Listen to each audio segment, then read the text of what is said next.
Gegužės 19 dieną buvo atidaryta jūsų paroda. Tai plačiau apie šią parodą, kas joje eksponuojama? Taip, čia mano toje parodoje eksponuojami mano paties pieštuku piešti piešiniai. Daugiausiai ten nupieštų, daugiausiai tai merginos pieštos. Kažkaip man patinka, bet aš šiaip viską galiu nupiešti, kas liečia pieštuką. Kitokių priemonių nenaudojat? Taip nenaudoju, tik pieštukas, lapas ir šiek tiek trintuko. Kokį formatą dažniausiai lapą naudojat? Dažniausiai tai 50 cm ant 40.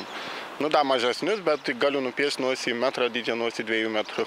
Galiu netgi labai didelis nupiešti, bet aš jų paprasčiausiai nepiešiu. Na ir apie patį tą piešimą, nuo kelių metų jau piešėt pieštuku?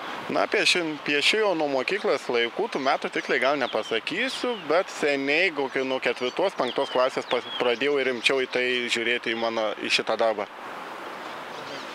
Ir kelinta paroda dabar jau surengta? Dabar yra čia Gevinėse buvo Raseiniuose, dabar 4 paroda. Na, mūsų žiūrovams, kokius pieštukus patartumėt naudoti, kad geriausiai išryškinti visus bruožus? Tai pieštukai, jie tokie specialiai grafiti, ten palei skaičių 8B, ten minkščiausias, paskui 7B, tai paini iki ten 1B, man atrodo, bet aš jų nenaudoju. Aš praktiškai 5 rūšių pieštukus naudoju, kurie man jau tinkamiausiai. Kaip susidomėjot iš vis piešti to? Nežinau, tiesiog nuo vaikystės. Galbūt, bet pagrinde aš man tai pats traukia mane tai daryti. O kada jau pradėjo žmonės vertinti, kad jau atkreipė dėmesį tą jūsų meną? Pirmiausia, tai pradėjo vertinti mano klasiokai. Aš atsinesdavau, parodydavau, ką sako, tu čia pieši, kaip tu pieši.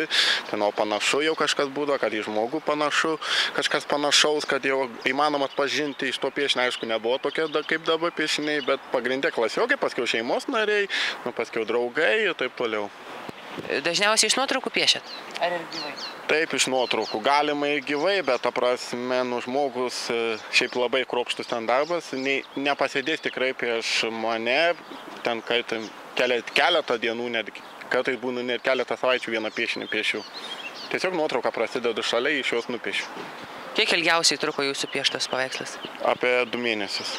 Bet taip, piešdavau maždaug rytą atsikeliu, taip skiriu tam laiko 3-4 valandas. Paskui aš tiesiog pavargstu. Ir taip 2 mėnesius. Ar jūsų pieštus paveikslus, portretus perka žmonės, ar jūs pardavinėjate juos? Šiaip, jeigu žmogus užsisako, esu ten pradavęs tų piešinių nemažai, užsisako žmogus, paduoda nuotrauką, iš jo nupiešiu, paskui jisai iš tikrųjų iš mano nuperka tą paveikslą. Pagal užsakymus taip aš piešiu.